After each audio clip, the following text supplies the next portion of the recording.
कधी-कधी काय होतं, कामाच्या घाई-गडबडीमध्ये ना उपवासाच्या दिवशी साबुदाणा भिजवायलाच विसरतो. तर त्यावेळेला काय करायचं, असा मस्त हा साबुदाण्याचा कुरकुरीत डोसा बनवून खायचा.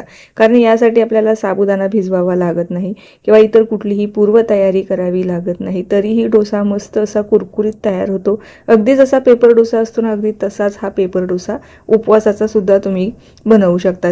तेही कमी मेहनतीमध्ये, कमी वेळेमध्ये, जास्त काही फापट पसारा नाही, भांड्यांचा पसारा होत नाही.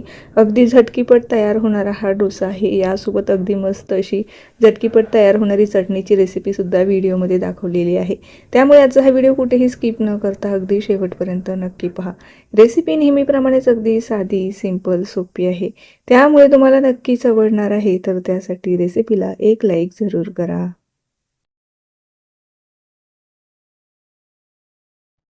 हा पेपर डोसा बनवण्यासाठी ना जास्त काही साहित्यसुद्धा लागत नाही. अगदी कमीत कमी साहित्यामध्ये सुद्धा हा बनवू शकता.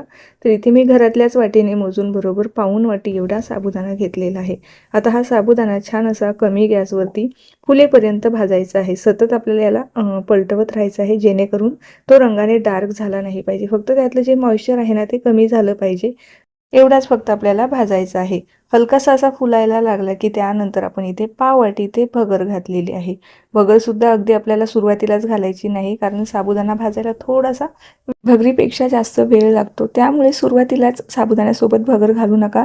आपला थोडासा साबुदाणा भाजला गेला की अगदी गॅस बंद करायच्या त्या वेळेला आपल्याला यामध्ये भगर घालायची आहे. कारण कढाईसुद्धा गरम असते आणि साबुदाणासुद्धा गरम असतो आणि भगर भाजायला अजिबात जास्त वेळ लागत नाही. मस्त अशी भगरसुद्धा छान भाजली गेलेली आहे. आता ही आपण पूर्णपणे थंड करून घेऊया. थंड झाल्याशिवाय नंतरच आपण पुढील कृती करणार आहोत. गरम गरम असताना आपल्याला हा जो साबुदाणा आहे मिक्सरला फिरवायचा नाही किंवा याची पावडर तयार करायची नाही. ह्या ताटामध्ये काढून घेऊया. व्यवस्थित असा पसरवून घेऊया, थंड करून घेऊया आणि थंड झाल्याच्या नंतर मिक्सरला पण छान व्यवस्थित याची पावडर तयार करून घेऊया. आता इथे मिक्सरच्या भांड्यामध्ये हा साबुदाणा थंड झालेला आहे, तो टाकून घेते आणि यातच ना मी एक कच्चा बटाटा घेतलेला आहे. तो सुद्धा आपण यामध्ये घालणार आहोत. त्यामुळे आपला जो डोसा आहे ना छान कुरकुरीत होणार आहे. याची सालं काढून ना मी एक 5 ते 10 मिनिटं पाण्यामध्ये ठेवलेला होता, जेणेकरून काळा पडू नये. तर एक हा मध्यम आकाराचा बटाटा आहे, तो सुद्धा आपण आता ह्या साबुदाण्यामध्ये आणि वरईमध्ये टाकून घेऊया. हिरव्या मिरच्या टाकून घेऊया. आता हे जे डोसे आहे ना, तुम्हाला अगदीच प्लेन बनवायचे असेल, तिखट बनवायचे नसेल, तर इथे तुम्ही हिरवी मिरची स्किप करू शकता. एक चमचाभर इथे मी फ्रेश दही घेतलेलं आहे. थोडंसं पाणी टाकूया आणि जेव्हा आपण मिक्सरला फिरवू ना, त्यावेळेला थोडं थोडं पाणी टाकत टाकत आपल्याला मस्त अशी याची ही पेस्ट तयार करायची आहे. अशा पद्धतीची जशी पाण्याची आपल्याला आवश्यकता लागेल ना, तसं तसं पाणी आपल्याला यामध्ये वाढवायचं आहे आणि जमेल तितकी बारीक पेस्ट आपल्याला याची तयार करायची आहे. तर आता तयार झालेली जी पेस्ट आहे या मिक्सिंग बाउलमध्ये काढून घेऊया. नंतर पुन्हा एकदा मी थोडंसं पाणी टाकून घेतलेलं होतं आणि अजून छान व्यवस्थित याची स्मूथ पेस्ट इथे तयार करून घेतलेली आहे. आता यातच मिक्सरच्या भांड्यामध्ये अजून अर्धा ग्लास पाणी टाकलेलं आहे आणि ह्या मिश्रणामध्ये टाकून घेतलेलं आहे. साधारणतः आपण जसे घावण्यांसाठीचं पातळ पीठ बनवतो ना, अगदी तसंच पीठ आपल्याला ह्याचं देखील बनवायचं आहे. आता ह्या पाण्यामध्ये टाकल्याच्या नंतर साबुदाणा कच्चा असल्यामुळे जसं जसं आपण यामध्ये पाणी टाकू ना, तसा तसा साबुदाणाही फुलणार आहे आणि हे पीठसुद्धा घट्ट होत जाणार आहे. त्यामुळे आता ह्याला 5 मिनिटासाठी रेस्ट होण्यासाठी ठेवून देऊया. म्हणजे आपला साबुदाणासुद्धा अगदी छान व्यवस्थित मऊसूत असा भिजला जाईल. आता 5 ते 7 मिनिटाला साईडला ठेवून देऊया. तोपर्यंत मस्त झटकीपट तयार होणारी चटणी पाहूया.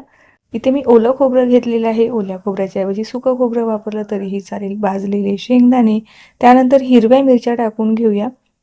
आणि इथे 3 चमचे मी फ्रेश दही घेतलेलं आहे. तर ह्या चटणीसाठी ना शक्यतो फ्रेश दही वापरा, जास्त आंबट दही वापरू नका.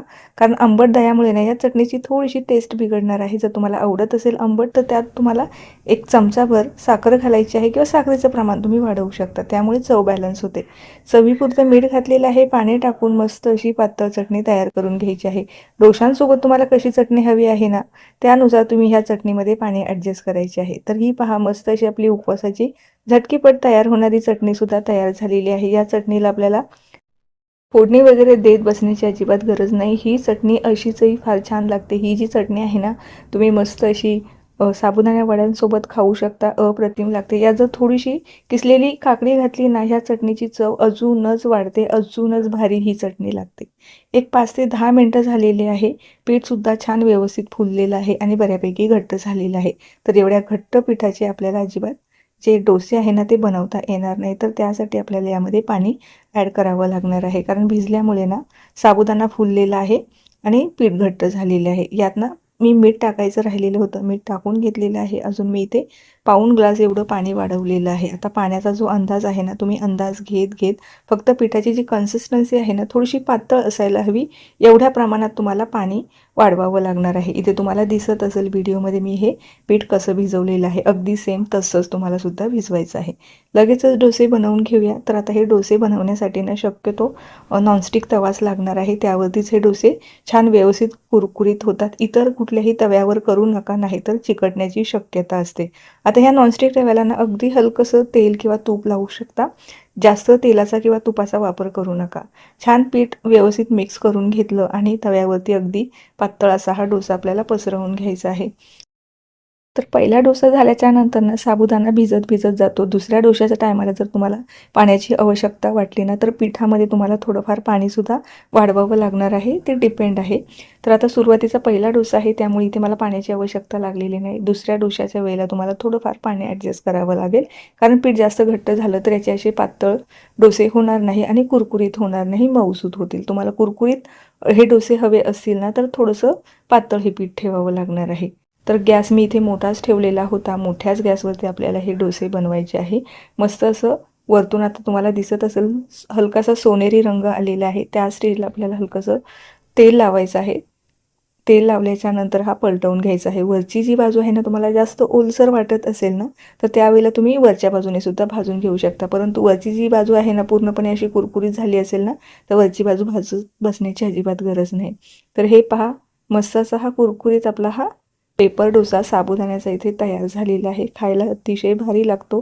चटणीसोबत खाऊ शकता किंवा असंचही खाऊ शकता. हा फक्त तुम्ही उपवासालाच नाही तर एरवीसुद्धा बनवून खाऊ शकता. मस्त हा क्रिस्पी कुरकुरीत आपला साबुदाण्याचा डोसा इथे तयार झालेला आहे. रंगावरून तर तुम्हाला अंदाज आलाच असेल. मस्त हा क्रिस्पी कुरकुरीत होतो. नक्की तुम्ही हा महाशिवरात्रीला ट्राय करून पहा किंवा इतर उपवासाच्या दिवशी ट्राय करून पहा, भारीच लागणार आहे. येत्या काही दिवसातच महाशिवरात्री येणार आहे, तर महाशिवरात्रीला हा मस्त कच्च्या बटाट्याचा आणि साबुदाणा वरईचा डोसा जरूर ट्राय करून पहा आणि कसा झाला ना ते कळवायला मला अजिबात विसरू नका. आता ही रेसिपी पाहत पाहत जर तुम्ही इथपर्यंत आलाच असाल, चॅनलवर जर नवीन असाल, चॅनलला अजून माझे सबस्क्राईब केले नसेल तर नक्की सबस्क्राईब करा. त्या बाजूचे जे बेल आयकॉन आहे ते सुद्धा प्रेस करा, म्हणजे जेव्हाही माझे नवीन व्हिडिओज येतील ना ते तुम्हाला सगळ्यात अगोदर पाहायला मिळतील. आता ही रेसिपी तर तुम्हाला आवडलीच आहे याची मला पूर्णपणे खात्री आहे. रेसिपीला लाईक तर तुम्ही करणारच आहे, परंतु त्यासोबत ना एक छोटीशी कमेंट द्या, जेणेकरून मला अजूनच नवीन आणि सोप्या रेसिपी तुमच्याबरोबर शेअर करायला प्रोत्साहन मिळेल. चला तर मग पुन्हा भेटूया अशाच काही नवीन रेसिपीसोबत.